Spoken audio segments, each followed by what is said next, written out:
Aided സ്കൂളുകളിലെ ഭിന്നശേഷി സംവരണ നിയമനം മാനേജ്മെന്റുകൾ അട്ടിമറിക്കുന്നതായി പരാതി. യോഗ്യരായ ഭിന്നശേഷിക്കാർ നിരവധി ഉണ്ടായിട്ടും മാനേജ്മെന്റുകൾ നിയമനം നടത്തുന്നില്ല.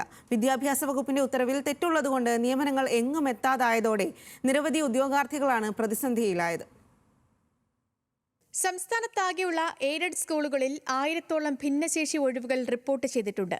ഇതിലേക്ക് ഭിന്നശേഷി വിഭാഗങ്ങളിൽ കാഴ്ച പരിമിതർ, കേൾവി പരിമിതർ, ചലന വെല്ലുവിളി നേരിടുന്നവർ, മറ്റ് ഭിന്നശേഷിക്കാർ എന്ന ക്രമത്തിലാണ് പരിഗണന.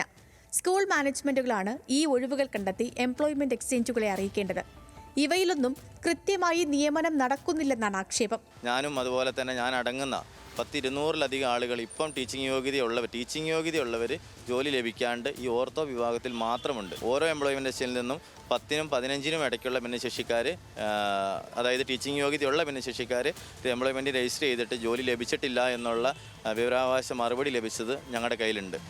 നെറ്റ്, സെറ്റ് അതുപോലെയുള്ള യോഗ്യതകൾ നേടിയ ഭിന്നശേഷിക്കാരാണ് ഞങ്ങൾ എല്ലാവരും. അത് ടീച്ചിങ് യോഗ്യതയ്ക്ക് വേണ്ടിയിട്ട് BEd വേണമെന്നുള്ളത് BEഡും ഞങ്ങൾ കംപ്ലീറ്റ് ചെയ്തതാണ്. ആ വിഷയത്തിൽ ഡിഗ്രിയും കഴിഞ്ഞതാണ്. ഈ പറഞ്ഞ ടീച്ചിങ് എലിജിബിലിറ്റി ടെസ്റ്റുകളെല്ലാം തന്നെ അതിന് എത്രയാണ് മിനിമം മാർക്ക് വേണ്ടത് അത്രയും മാർക്കിൽ ഉപരി മേടിച്ച് മറ്റു ആൾക്കാരെ പോലെ തന്നെ എഴുതി വിജയിച്ച് വന്നവരാണ് ഞങ്ങൾ. അങ്ങനെയുള്ള ഞങ്ങൾക്ക് ആ യോഗ്യത നേടിയിട്ട് ജോലി കിട്ടുന്നില്ല. 2022-ൽ വിദ്യാഭ്യാസ വകുപ്പ് പുറത്തിറക്കിയ ഉത്തരവിൽ നിലവിലില്ലാത്ത വിഭാഗത്തെയും ഉൾപ്പെടുത്തിയാണ് മുൻഗണനാക്രമം നിശ്ചയിച്ചിരിക്കുന്നത്. തെറ്റായ ഈ ക്രമമാണ് ഇപ്പോഴും എംപ്ലോയ്മെന്റ് എക്സ്ചേഞ്ച് പാലിക്കുന്നത്. അതേസമയം 2016-ലെ ഭിന്നശേഷി അവകാശ നിയമത്തിൽ എല്ലാ ഭിന്നശേഷിക്കാർക്കും തുല്യ പരിഗണനയാണ് നൽകുന്നത്. കേരളത്തിൽ ഇപ്പോൾ ഏകദേശം 4000-ഓളം എയ്ഡഡ് സ്കൂളുകളുണ്ട്. ആ എയ്ഡഡ് സ്കൂളുകളിലെല്ലാം ഒരു ഒഴിവ് വെച്ച് വന്നിട്ടുണ്ടെങ്കിൽ പോലും ഈ എല്ലാ ആദ്യം വന്നേക്കുന്ന ഒഴിവുകളും ബ്ലൈൻഡ് ആൻഡ് ലോ വിഷൻ കാറ്റഗറിയിൽപ്പെട്ടവർക്കാണ് ലഭ്യമായിട്ടുള്ളത്. ആ കാറ്റഗറിയിൽപ്പെട്ട ഏകദേശം 90% ആളുകളും ജോലി പ്രവേശിച്ച് കഴിഞ്ഞു. അത് കഴിഞ്ഞ് രണ്ടാമത്തെ കാറ്റഗറി എന്ന് പറയുന്നത് ഡെഫ് ആൻഡ് ഡംബ് കാറ്റഗറിയാണ്. ആ കാറ്റഗറിയിൽ ടീച്ചിങ് യോഗ്യതയുള്ള ആളുകൾ കുറവാണ്.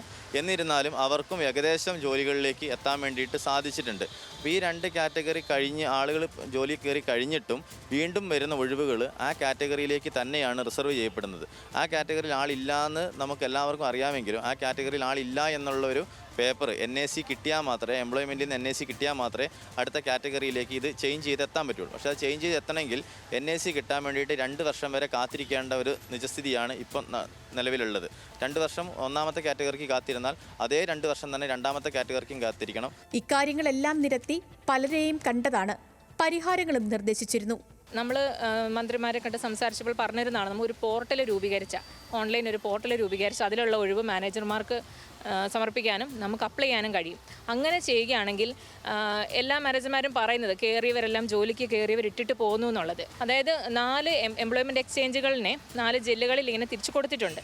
ഇപ്പം എറണാകുളത്തുള്ള എനിക്ക് തൃശ്ശൂരോ മലപ്പുറത്തോ ജോലി കിട്ടിയാൽ പോയി നിൽക്കാൻ ബുദ്ധിമുട്ടാണ്. അങ്ങനെ ഈ പോർട്ടൽ രൂപീകരിക്കുവാണെങ്കിൽ ആ ഒരു ബുദ്ധിമുട്ട് ഒഴിവായി കിട്ടും. അതായത് ഇപ്പോൾ എനിക്ക് എൻ്റെ ജില്ലയിൽ തന്നെ ഉള്ള ഒഴിവിന് അപ്ലൈ ചെയ്യാം.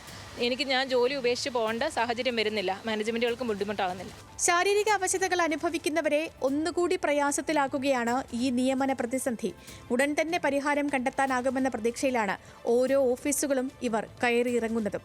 ന്യൂസ് മലയാളം, കൊച്ചി.